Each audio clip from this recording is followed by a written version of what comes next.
Ian, welcome to talkSPORT, my man. How the devil are you? Are you well? I am great. It's hard not to be great when you're sat in beautiful Brazil all day. I was going to say, mate, I was about to ask you, whereabouts in the world are you? Are you sat on the old balcony there enjoying a little bit of sunshine out in Brazil? No, I'm sat on the rooftop, 27 floors above Sao Paulo. Have you seen the view? Look at this thing. Check this Beautiful, out. mate. Go on, let's have a look. Oh, This. look at that. Stunning. I can. The sun's over the other side. Do you want me to take you to the sunshine? Do you want to see the sunshine? Mate, you do what you need to do, Come man. here. Look at this. You're Check making a this. lot of people Check- very jealous. Check this sunshine out, right? This is why I love traveling the world, right? Because this running at it, right? Look at this. Ready? Ready? Oh, baby. Look at Jeez, this man. thing. You cracked it. This is what life is about, man. Travel the world, do it with your family, do it with your friends. People up on the weekends when you get the opportunity to.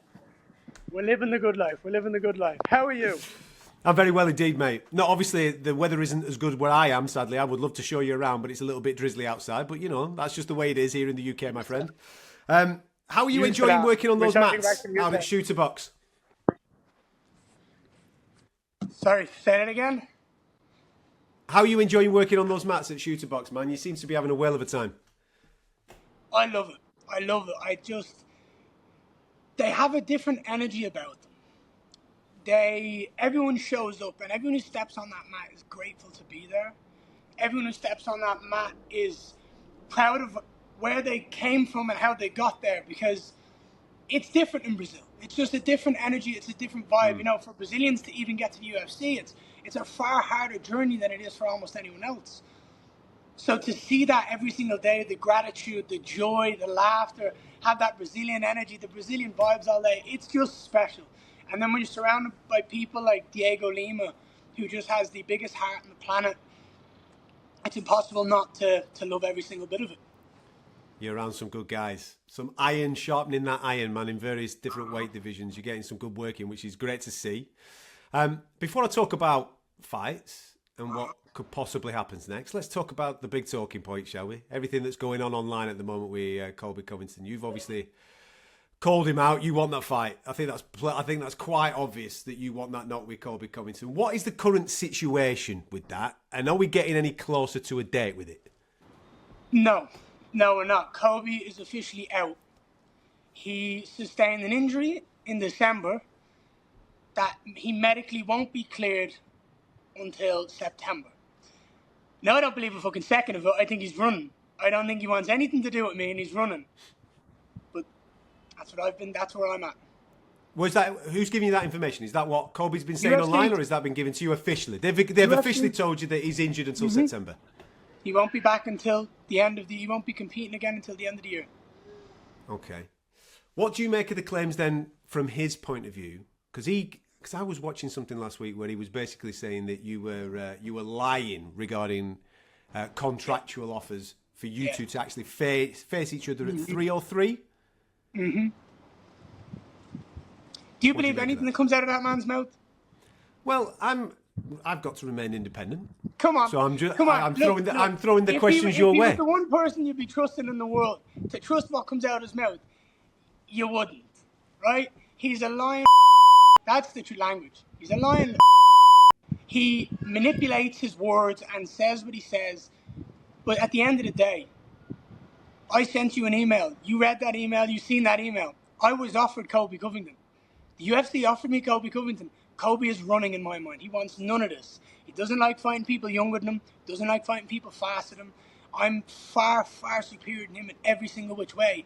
And the truth is, when he goes to bed at night, he knows the truth. He knows he's running. And he has to live with that. Is this one personal for you? Fuck. How could it not be?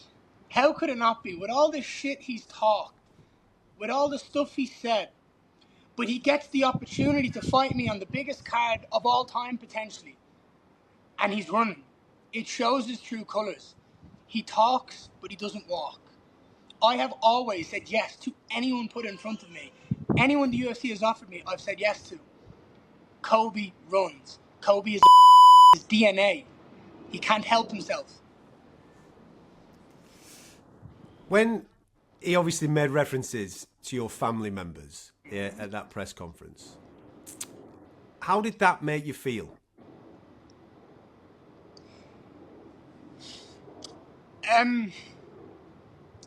It shows how low he's willing to go to try to get into people's head, that he's willing to cross a line that he has no right to cross. And if you're going to do all that talking, back it up. If you're going to talk that much talk, then when the opportunity comes to fight me, do it on the biggest stage possible. Yeah. Colby Chicken Run Covington, that's his new nickname. So with all this in mind then, Ian, because you can't put your career on hold waiting for one guy, can you? You've called him out, you've made the offer, you've kind of set a date, let's rock and roll. That's not, according to what you just said to me there, that's not going to materialise, because obviously 303 is happening at the back end of June, and I know that you've got a target of that, or you've got a target of somewhere in the summer. So what do you do now? What are the other targets? What are the other names that you want to dance with? Because I know with where you're at right now, we're talking top 10 contenders. So is there anybody else that you would like to get for 303 or maybe 304? I mean, that'd be brilliant for British fans, but where would you like to go with this?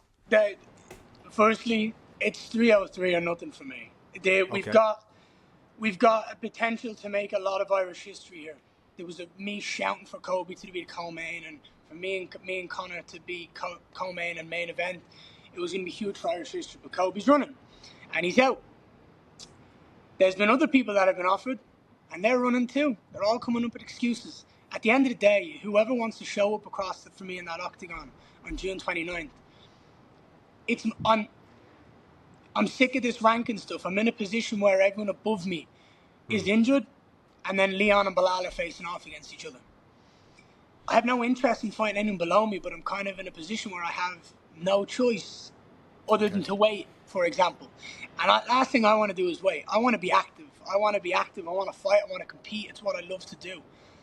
So anyone that is willing to stand in that octagon across from me June 29th and get their ass whooped, that's who I want. So the other fighters that have been offered your name, are they above you? No, nobody above me other than Colby can fight me right now. Nobody above me. Usman's had hip surgery. Shavkat's done his ankles in. Jack's foot broke his forearm. Gilbert's suspended. And then Bilal's fighting Leon. Yeah. Colby's running. So I can only fight down now. I can only fight down in the rankings. And this is where I've got to show that I will fight anyone. And I will go out there and I will do me. And I'll do what I do best. And that's punch a hole in someone's head. What are the conversations then? Who would you like to see me fight? June 29th, the biggest card of the year, potentially the biggest pay-per-view of all time because the Mac is back. Who do you want to see me face? Rattle off some names. Well, the answer's Colby Covington, but you've just told me that can't materialise, mate. So he's running. Okay. He's running. Look, he doesn't want any of it. I've said this for a long time. I've been shouting Colby for about 6 months. And I know for a fact he knows the minute he steps in that octagon with me, he's fucked. He doesn't stand the chance technically. He doesn't stand the chance physically. I'm faster. I'm younger. I'm better. I'm more talented. I'm all the things he wish he was. And I'm undefeated. Now I'm thinking about the rankings. You obviously need a fight. And if everybody above you is either injured or otherwise engaged, bar Colby, as you've just pointed out, where would I like you to go? What about a fight with Michael Venom Page? I've said yes. Okay. I've said yes to that name. Him and his coaches are deciding because he feels a bit heavy. He's a bit heavy to make weight in 7 weeks' time. But I've said yes. Okay. What other names have been offered to you then? I'm assuming they're all ranked. I'm assuming that they're all top 15. Here's the thing. There's been so many at this point. You kind of lose count. I feel like I've gone through about 8 or 9 names. And it's like, no, don't want that fight, not interested. The UFC are saying they're not interested in it. They've offered me Colby.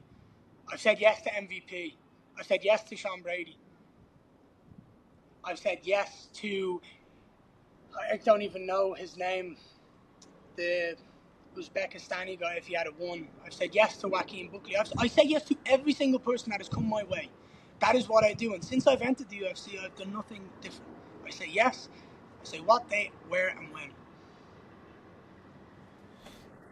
What would it mean to you then to be on that card, 303? Let's say we can get that opponent. Let's say we can make that dance happen for you to be the co-main feature on Conor McGregor versus Michael Chandler.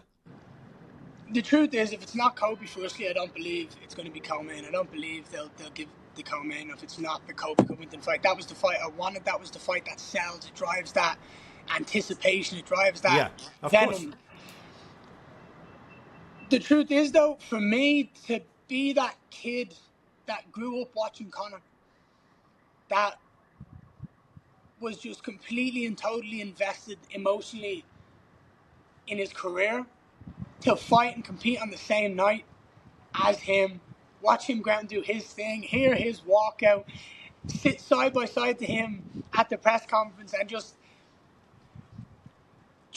be grateful to be in the presence of the greatest to ever do it in the UFC. The way he has changed and flipped this sport is unlike anyone who's ever done it before. And to get to witness that from a kid who was sat on couches in Ireland and sitting on my best mate's houses and ordering pizzas and staying up all night ready to watch his fights, to be the kid who sat there beside him going, it's fuckers. Honestly, it would be a feather in the cap for sure. At a time as well where it feels like Irish MMA is back on that rise again. Obviously, Conor's wave was Conor's wave, and it was absolutely, truly sensational. But with what you're doing, we've got some other guys and girls now making big inroads in the UFC. I know that there's other fighters that are doing well in other franchises as well. But Irish MMA really does seem to be gaining some serious momentum. That's why I think this fight's good. It means we're that much closer to pushing it. Every time I fight, I want to push them to come back to Dublin. We deserve it. What the Irish have done for the sport, the way Conor's gone out there and competed, the way I've gone out there and competed, 7-0 in the UFC, undefeated. I've beaten everyone that's been put in front of me. I'm going to continue to do the same thing. Nothing's going to change. Does that, what you just said there, right, that must frustrate you because your activity levels are quite high. For a person in this division, if you look at the amount of fights that you've had in, let's say, a 2-year period, I think you've knocked out 7 fights in that period of time. When you look around at the other guys that are in the division, Bob the champ, of course, who's doing his thing, it seems to me that there's a lot of people trying to navigate the road, if that makes sense, where they're maybe only having 2 or 3 in that period of time. You're having near enough double the amount of fights that a lot of other people are having. What do you make of that? I think there's some older guys in the division, guys who are on their way out, on their way down, and they're trying to maintain and hold their spot so they can have some sort of ego about it.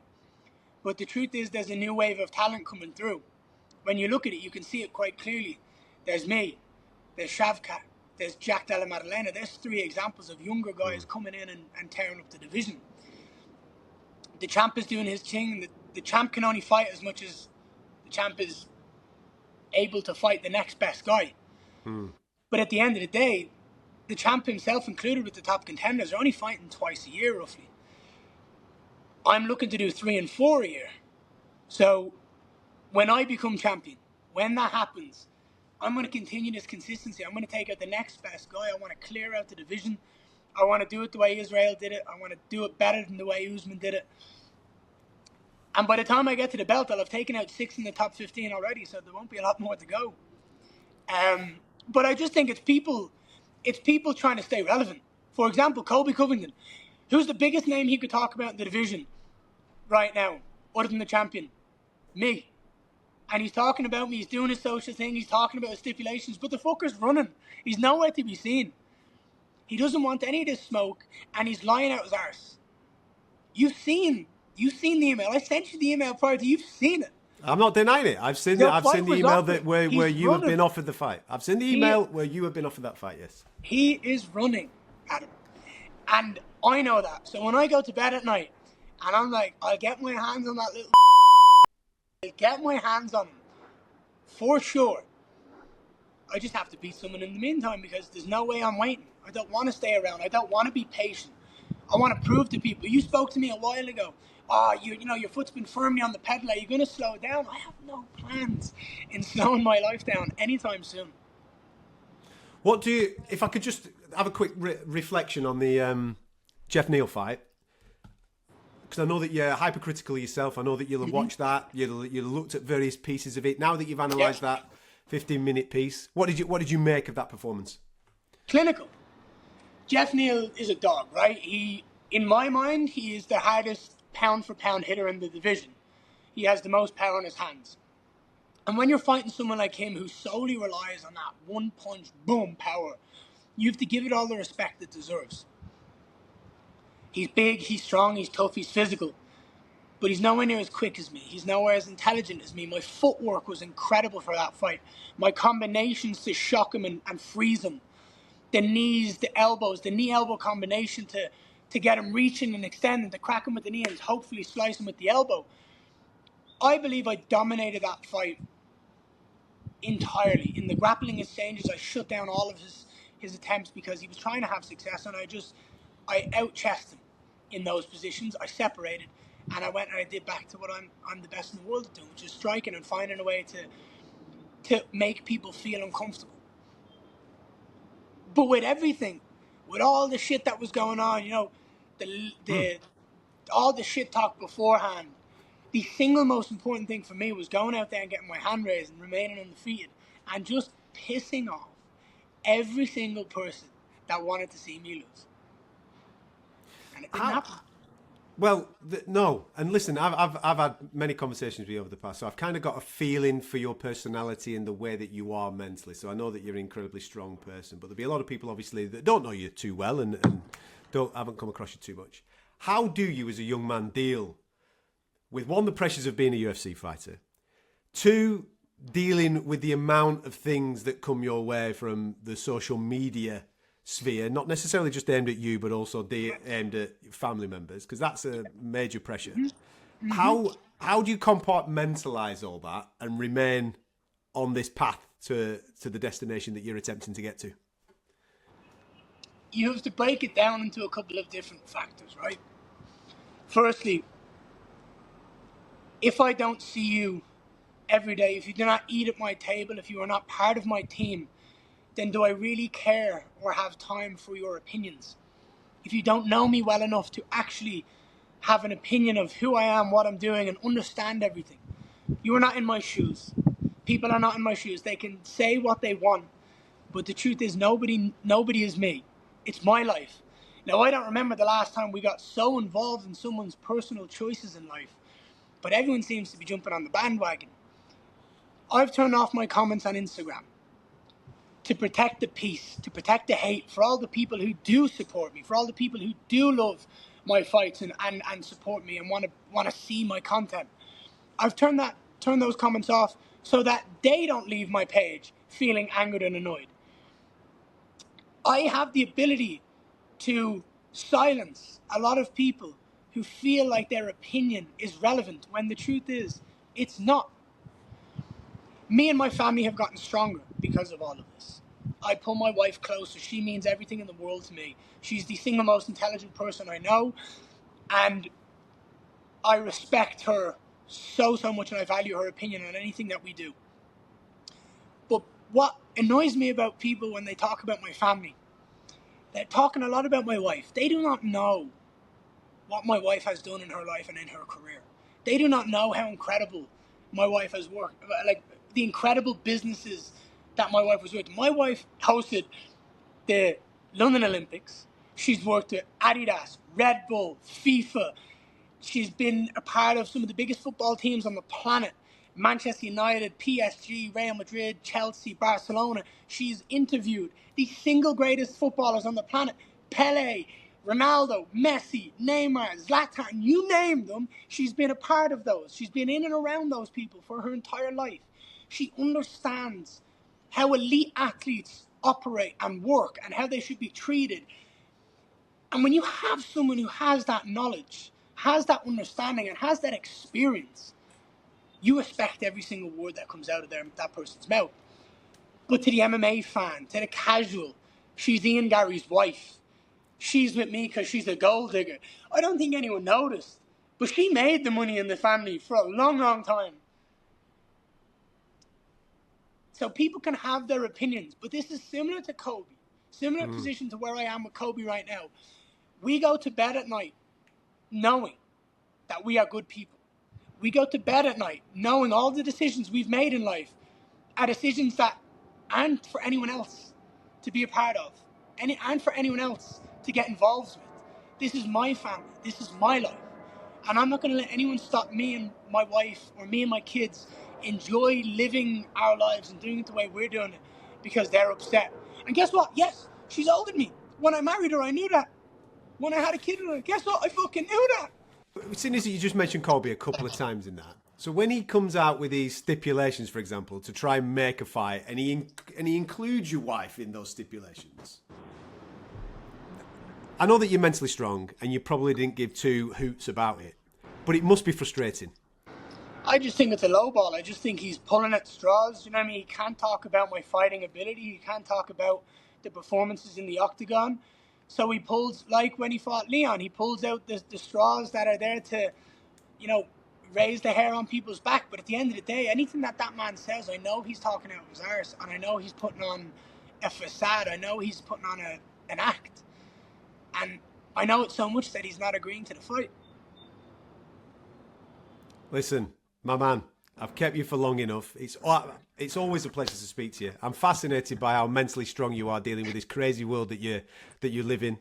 And just purely as a fight fan point of view, I hope you get this date.